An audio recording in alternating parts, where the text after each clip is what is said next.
And like Mr. Worthy, I'm a reader, so when I saw, I distinctly remember seeing Enter the Dragon as a child, Mhm.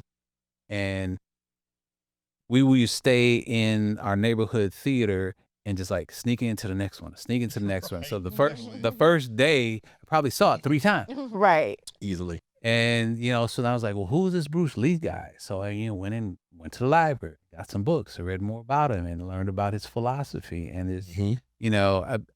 I really wish I could have met this person, Right. this spirit. Yeah.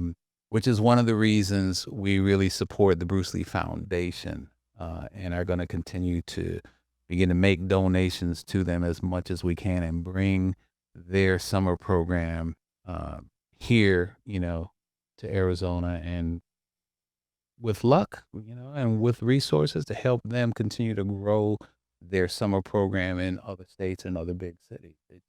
It's very important. Like that touched me as a kid, and there was no Bruce Lee Foundation. It was just Right. him, Right. and his, the Tao Ji Kundo and what Right. other books that I could find that he had been highlighted or reviewed, or he had written. Right. So it's important, and I've had the pleasure through Zoom and video of meeting his daughter Shannon, who's an amazing person, an incredible spirit, just as I presume her father was. Right.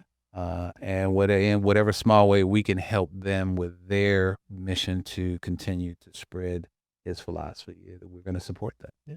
And I was a fan of Bruce even before he did Enter the Dragon, because one of my favorite shows when I was a kid was the Green Hornet, and I think that might have been his debut. So anytime Green Hornet was on, I saw the Green Hornet.